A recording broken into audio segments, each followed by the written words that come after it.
que puede resistir cualquier protesta, cualquier gritería, puede resistir cualquier efervescencia de la sociedad civil, menos una: la presión persistente.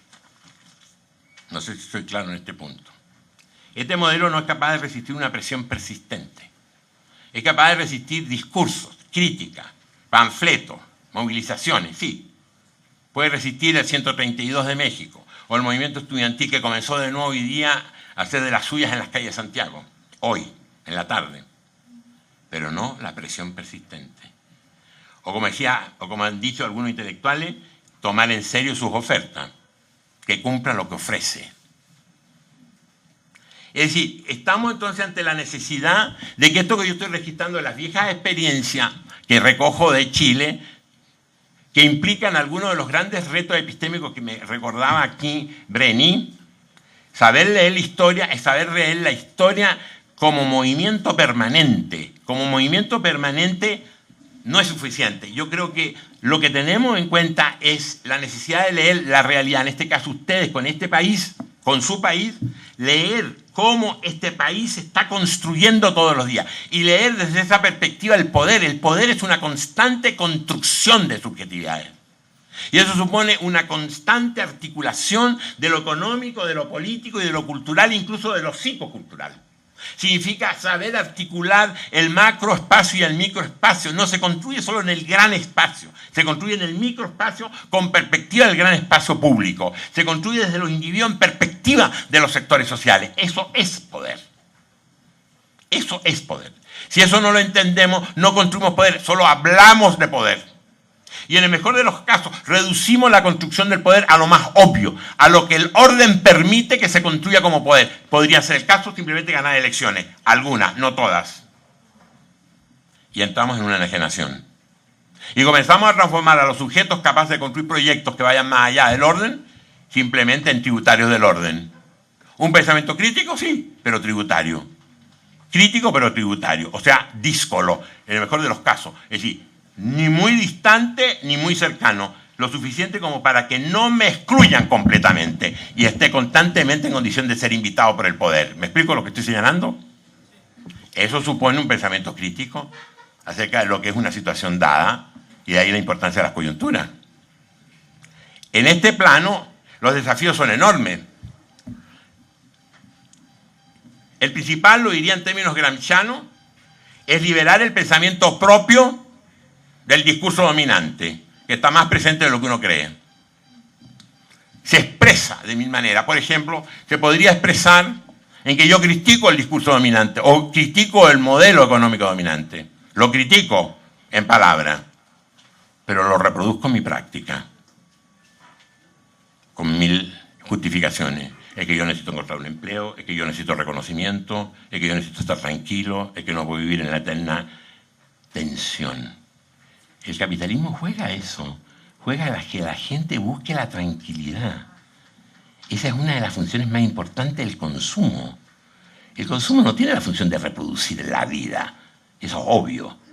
Tiene la función de tranquilizar el espíritu, por decirlo de manera elegante. Porque lo que busca no es la quietud del espíritu, sino es la muerte del espíritu. Es lo que nosotros llamaríamos el sujeto mínimo. Nadie va a matar a nadie. También se da el caso que se mate. Pero lo serio en el cuento es que el capitalismo ahora liquida al ser humano a través de mecanismos que no tienen precedente, que es la propia autonegación de uno. De no darme seguridad, de estar permanentemente indiferente, apático, escéptico, descreído, sin visiones de futuro, sin importarme el otro. Esos son grandes triunfos culturales del capitalismo. Si el triunfo del capitalismo no está en la inversión extranjera, no está en el predominio de las empresas transnacionales, eso es lo más obvio. Está en lo cultural, en el cambio de las conductas todos los días, en la negación de mí mismo por mí mismo, no porque otro me niegue. Porque si otro me niega porque simplemente me explota, o soy víctima de la violencia, bueno, hay un factor externo que me puede incluso desatar una capacidad de reacción. Pero cuando la negación es autonegación, no hay capacidad de reacción. Y eso lleva a una subordinación, a un conformismo, que es lo que fortalece lo que Gramsci llamaba el poder hegemónico. O lo que el propio Gramsci llamaba el bloqueo histórico. Es decir, no me puedo salir del discurso dominante. Todo lo razono desde los límites del discurso dominante, que se expresa, por ejemplo, de muchas maneras. Por ejemplo, que en este momento, sin darnos cuenta o dándonos cuenta, comencemos a pensar incluso desde el pensamiento crítico que todos los sujetos tienen que ser como imitación del sujeto paradigmático por excelencia que impone el neoliberalismo. ¿Y cuál es el sujeto paradigmático por excelencia? El empresario. O sea, todos tienen que ser empresarios aquí. O sea, si no es empresario, no es sujeto. Entonces me pregunto, ¿y qué harán los folcloristas con esto? ¿Qué harán los poetas con esto? ¿O los músicos con esto? ¿O simplemente el profesor universitario? Bueno, el profesor universitario ya comenzó a transformarse en un empresario. Yo supongo que en Salvador eso es una excepción. Pero donde, digamos, cada quien se maneja en la lógica de la ganancia de mercado, que en ese caso un mercado, el intercambio de bienes se llama intercambio de libros, la promoción del éxito económico se llama promoción académica, porque se hace lo que el poder quiere, como es el caso del Sistema Nacional de Investigadores en México, que triplica la renta de los académicos siempre y cuando no investiguen lo que al poder le moleste. Eso existe en Chile, existe en Brasil, existe en Argentina, no me pronuncio sobre Centroamérica. Es decir, la disciplina de la inteligencia. Y todo eso se vende con el discurso de que hay que ser serio científicamente, que hay que hacer conocimiento serio, científico, coherente, riguroso. Todo eso no es más que una gran mentira ideológica, porque en el fondo es la domesticación de la inteligencia. Domestico la inteligencia con preguntas que molestan. Y hoy día, por ejemplo, esto en el ámbito de la academia, en el ámbito de las ciencias sociales, se traduce en que en este momento, no sé qué pasará en este país, la intelectualidad, aún la más calificada, en este momento no es capaz de hacerse una sola pregunta inteligente, recuperó pertinente al contexto. O sea, un conocimiento pertinente significa un conocimiento que me aluda a lo que está aconteciendo, no lo que pasó en el libro del señor X. Como ocurre hoy día, donde de repente visita colegas a la universidad, donde uno le pregunta, ¿y qué está estudiando? Yo no estudio nada, yo soy especialista en el señor Foucault. Bueno, si es especialista en el señor Luhmann, y otro en el señor Habermas, o el señor X, bueno, estamos bastante mal, en el sentido de que no estamos construyendo un pensamiento que sea posible de transformarse en nada, simplemente en exégesis. Y ese exégesis evidentemente tiene una utilidad. Ese señor es reconocido como experto y probablemente será invitado por los círculos Foucaultianos o los círculos Luhmannianos, todas las reuniones tengan aquí y en la Quebrada del Ají, digamos, es decir, en Europa o en África. Pero todo envuelto en una especie de celofán que impide romper con esa especie de oscurantismo tecnológico que nos está dominando en este momento. ¿Me explico lo que estoy señalando? La erudición es una manera de evadir pensar históricamente. O sea, también la historia se usa para justificar no pensar históricamente.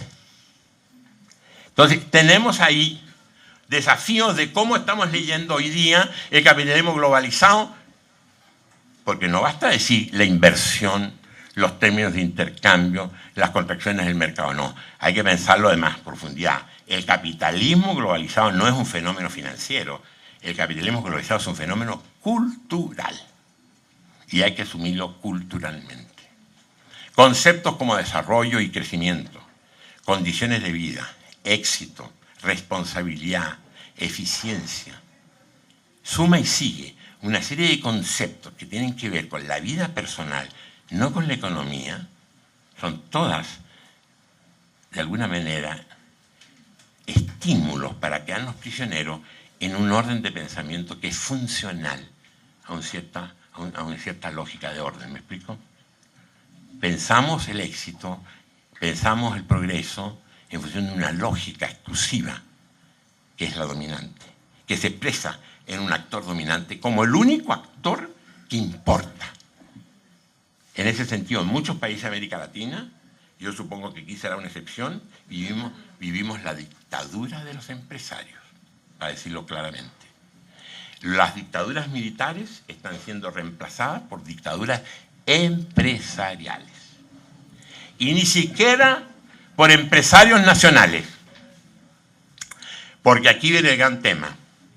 Si ustedes revisan la literatura de los años 50 en adelante, la literatura de la CEPAL, de la Comisión Económica para América Latina, se comprueban algunas cosas que yo aquí las dejo planteadas, porque son como grandes desafíos para recuperar el pensamiento histórico.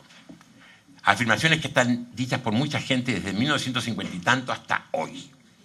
Una afirmación: los sujetos sociales en América Latina están en un constante proceso de desestructuración.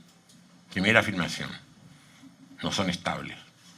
Segunda afirmación: consecuencia de esto es que las alianzas son profundamente inestables.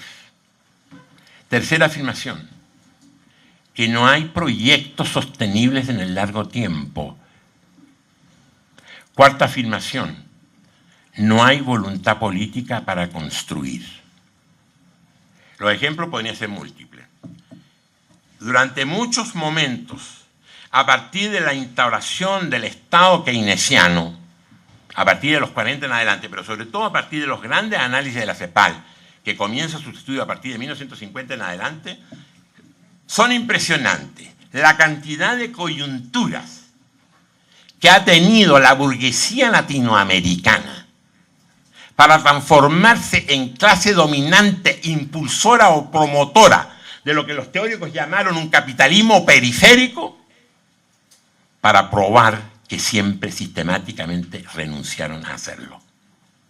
Y optaron, desde hace mucho tiempo, y ahora con mucho mayor razón, optaron simplemente por incorporarse de manera subalterna a alianzas con el capital extranjero.